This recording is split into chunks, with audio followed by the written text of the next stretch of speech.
అందరికీ ప్రైజ్ తోడండి. యేసు క్రీస్తు ప్రభు నామములో ఉదయకాల సమయం వేళ ఆరాధన వర్తమానంలో భాగంగా కీర్తనలు 60వ అధ్యాయము 4-5 వచనాలు కలిసి చదువుకుందాం. కీర్తనలు 60వ అధ్యాయము 4వ వచనం 5వ వచనాన్ని కలిసి చదువుకుందాం. సత్యము నిమిత్తము ఎత్తి పాటుటకై నీ యందు భయభక్తులు గల వారికి నీ ఒక ధ్వజమునిచ్చి ఉన్నావు. నీ ప్రియులు విమోచింపబడినట్లు నీ కుడి చేత నన్ను రక్షించి నాకు ఉత్తరమేము. ప్రియ సోదరుడ సహోదరి, ఇక్కడ వాక్యంలో చూస్తున్నా దేవుడు సత్యవంతుడిగా ఉంటున్నాడు. అంతేకాదు వాక్యంలో చూస్తున్నట్లయితే సత్యము నిమిత్తము ఎత్తి పట్టుకై నీ యందు భయభక్తులు గల వారికి దేవుడు, ఎవరైతే దేవుని పట్ల భయభక్తులు గలవారిగా ఉంటారో ధ్వజమునిచ్చే దేవుడిగా ఉంటాడు, ధ్వజముగా ఉంటాడు మన జీవితములో. నీ ప్రియులు విమోచింపబడినట్లు నీ కుడి చేత నన్ను రక్షించి నాకు ఉత్తరమేము. దేవుడు రక్షించే దేవుడిగా ఉంటున్నాడు. మన దేవుడు ఎలాంటి దేవుడు అంట? సత్యదేవుడిగా ఉంటున్నాడు. భయభక్తులను నేర్పించే దేవుడిగా ఉంటున్నాడు. అంతేకాదు సహోదరుడా సహోదరి, రక్షించే దేవుడిగా ఉంటున్నాడు, విమోచించే దేవుడిగా ఉంటున్నాడు, ఉత్తరమిచ్చే దేవుడిగా కూడా ఉంటున్నాడు. కాబట్టి వాక్యంలో మనం చూస్తుంటున్నాం, దేవుడు స్పష్టంగా ఈ సమయంలో మాట్లాడుతుంటున్నాడు. నీ వంటే భయభక్తులున్న వారికి నీవు ఒక జెండా ఇచ్చావు. నీవంటే భయభక్తులున్న వారికి నీవు ఒక జెండా ఇచ్చావు. సత్యం కోసం దాన్ని పైకెత్తాలని వారికి ఇచ్చినావు. నీ ప్రియ ప్రజలకు విడుదల కలిగేలా నీ కుడి చేతితో మమ్మల్ని రక్షించు. దేవుడు నిన్ను నన్ను రక్షించి ఉంటున్నాడు. కారు మబ్బులు దట్టంగా కమ్ముకొన్నాయి. ఉరుములు మెరుపులు ఒక్కసారిగా ఉధృతమయ్యాయి. భూమి కంపించడం ప్రారంభించింది. మందలోని గొర్రెలు చెల్లా చెదరయ్యాయి. తీవ్రమైన నిరాశ నిస్పృహలు ఒక్కసారిగా దావీదును ఆవరించినాయి. ఆ సమయంలో దావీదు అటు ఇటు చూడక పైకి చూశాడు. అంతే, అతని నిరాశ నాట్యంగా మారిపోయింది. అతని దుఃఖం సంతోషంగా మారిపోయింది. అతని ఏడుపు ఆనందంగా మారిపోయింది. అతని ఏడుపు ఎలా మారిపోయిందంట? ఆనందగానముగా మారిపోయి ఉంటున్నది. ఇంతకు ఏం జరిగింది? ఇంతకు అతనికి పైన ఏం కనిపించింది? ప్రశ్న. ఒక విజయ ధ్వజం తన పైన రెపరెపలాడుతూ అతనికి కనిపించింది. ఆ విజయ ధ్వజం వెనక విస్తారమైన సైనిక సమూహం విజయ ధ్వనులు చేస్తూ అతనికి కనిపించింది. గతంలో అమాలేకీయులు అరణ్యంలో ఇశ్రాయేలీలతో యుద్ధం చేసినప్పుడు ఇశ్రాయేలీలు వారిని కత్తివాత హతం చేసినప్పుడు మొట్టమొదటిసారిగా ఆ విజయధ్వనం, ఆ యొక్క విజయ ధ్వజం ఎగురవేయబడింది. అప్పుడు మోషే ఒక బలిపీఠం కట్టి దానికి యెహోవా ధ్వజం అని అర్థమిచ్చు యెహోవా నిస్సి అని పేరు పెట్టాడు. చూడండి, ఆ యొక్క వాక్యాన్ని మనం చూస్తాం నిర్గమాకాండంలో. రండి చూద్దాం. నిర్గమాకాండము 17వ అధ్యాయం 15వ వచనం. నిర్గమాకాండము 17వ అధ్యాయము 15వ వచనంలో చూస్తాం. తర్వాత మోషే ఒక బలిపీఠము కట్టి దానికి యెహోవా నిస్సి అని పేరు పెట్టి.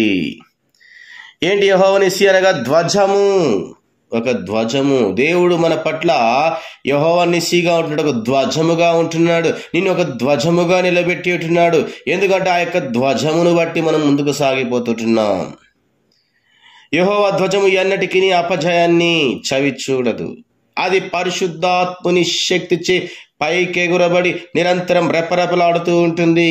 పౌలు తన కుమారుడైన తిమోతికి రాసిన వేడుకోలు ఉత్తరంలో నీవు మన ప్రభు విషయమై సాక్ష్యమును గురించి సిగ్గుపడక అని రాశాడు. చూడండి, ఆ వచనం చూద్దాం. 2వ తిమోతి 1వ అధ్యాయం.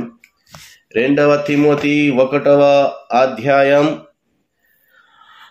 8వ వచనాన్ని చూసుకున్నట్లయితే, కాబట్టి నీవు మన ప్రభు విషయమై సాక్ష్యము గురించి ఆయన ఖైదీనైన నన్ను గూర్చిన సిగ్గుపడగా దేవుని శక్తిని బట్టి సువార్త నిమిత్తమైన శ్రమానుభవములో పాలువాడై ఉండుము.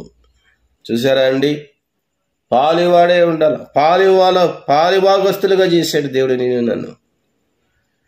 కాబట్టి ఈ యొక్క విజయ ధ్వజంపై నిరుపేద పశుల పాకను నేను చూస్తుంటున్నాను, అవమానకరమైన సిలువను నేను చూస్తుంటున్నాను, ఖాళీ సమాధిని నేను చూస్తుంటున్నాను, మహిమ సింహాసనం నేను చూస్తూ ఉన్నాను. ఆ విజయ ధ్వజంపై పూర్తిగా క్రీస్తే నాకు కనిపిస్తున్నాడు. మనము కూడా ఎప్పుడైనా సరే ఎవరు చూడాలంట? మనుషుల వైపు చూడకూడదు. ఎవరి వైపు చూడాలంట? క్రీస్తు వైపు చూడాల. పరలోక మహిమను వదిలి దీనుడుగాను, దిక్కులేనివాడుగాను, దరిద్రుడుగాను, నిరుపేదగాను తన్ను తాను తగ్గించుకుని మానవావతారిగా ఈ లోకానికి వచ్చిన క్రీస్తు నాకు అందులో కనిపిస్తుంటున్నాడు. క్రూరమైన శిలువ శ్రమను సహించిన క్రీస్తు నాకు అందులో కనిపిస్తుంటున్నాడు. పరలోక మహిమలో కిరీటాన్ని ధరించి సింహాసనాసీనుడై ఉన్న క్రీస్తు అందులో నాకు కనిపిస్తుంటున్నాడు. రాజులకు రాజుగాను, ప్రభువులకు ప్రభువుగాను ఈ లోకానికి తిరిగి రానయ్యున్న క్రీస్తు అందులో నాకు కనిపిస్తున్నాడు. క్రీస్తు సత్యమై ఉన్నాడు కనుక తన ప్రియమైన వారు విజయం సాధిస్తారన్న సత్యమును బట్టి ఆ ధ్వజము ఎగురవేయబడి ఉంది. నీవెవరిని చూస్తుంటున్నావు? యేసు వైపు చూడు, యేసు వైపు చూడు, సిలువ వైపు చూడు, సిలువను చూడు, సిలువను చూడు, సిలువను చూడు. సిలువలో నీ కొరకు నా కొరకు యేసుక్రీస్తు ప్రభు తన అమూలమైనటువంటి రక్తాన్ని చిందించి నిన్ను నన్ను రక్షించుకున్నాడు. ఒక ధ్వజముగా నిలబెట్టుచున్నాడు. నిన్ను నన్ను ఒక ధ్వజముగా ఉంటున్నాడు. ఆయన రెపరెపలాడుతుంటున్నాడు. మరణమును సమాధిని జయించినాడు. దేవుడు మరణించినాడు, సమాధి చేయబడ్డాడు, తిరిగి 3వ దినమున లేచినాడు. ఈ దినమున సింహాసనముందు ఆసీనుడై ఉన్నాడు తండ్రి కుడి పార్శ్వమున. చూడండి సహోదరుడా, సహోదరి, అటువంటి గొప్ప దేవుణ్ణి మనం ఆరాధించడానికి బద్దులమై ఉంటున్నాం ఈ సమయం వేళ. పౌలు చుట్టూ ఉన్న పరిస్థితులు తన వీడ్కోలు ఉత్తరంలో అతను పేర్కొన్న పరిస్థితులు అక్కడ తీవ్రంగానే ఉన్నాయి. అయినప్పటికీ ఆ నిరుపేద సైనికుడు ఆ ఉత్తరంలోని ప్రతి పుటలోను ఓటమిని గద్దిస్తూ విజయ ధ్వజాన్ని ఎగురవేశాడు. మన జీవితంలో ఎన్నో వస్తాయి, కలవరాలు వస్తాయి, ఇబ్బందులు వస్తాయి, కష్టాలు వస్తాయి, నష్టాలు వస్తాయి, బాధలు వస్తాయి, కన్నీళ్ళు వస్తాయి. అన్నిటిని కూడా మనం ఎలా జయించాలంట? యేసు వైపు చూస్తే అన్నిటి మనం జయిస్తాం. సిలువ వైపు చూడాల. ప్రభుని యేసు క్రీస్తునందున్న వారందరికీ, ప్రభు యేసు క్రీస్తునందున్న వారందరికీ ఆ ఉత్తరం ఒక బూర పిలుపుగా ఉంటుంది. ప్రభుని యేసు ధ్వజము మత తెగల పోరాటానికి సంబంధించినది కాదు. మత తెగల పోరాటంలో చింపిరి గుడ్డలు, మురికి పేలికలు మాత్రమే రెపరెపలాడుతూ ఉంటాయి. అయితే ప్రభుని యేసు క్రీస్తు ధ్వజము మచ్చైనను, డాగైనను, లేక అందంగాను, హుందాగాను రెపరెపలాడే రాజరికపు ధ్వజము. క్రీస్తు యేసు యొక్క మంచి సైనికులందరూ విజయధ్వనులు చేస్తూ ఆ ధ్వజాన్ని వెంబడిస్తారు. నీవు ఎవరిని వెంబడిస్తుంటున్నావు ఈ సమయంలో? ధ్వజమును వెంబడిస్తుంటున్నావా? యెహోవా నిస్సీ, దేవుడు యెహోవా నిస్సీగా ఉంటాడు, యెహోవా ధ్వజముగా ఉంటున్నాడు. సహోదరుడా, సహోదరి, ఆయన ఒక ధ్వజముగా ఉంటున్నాడు.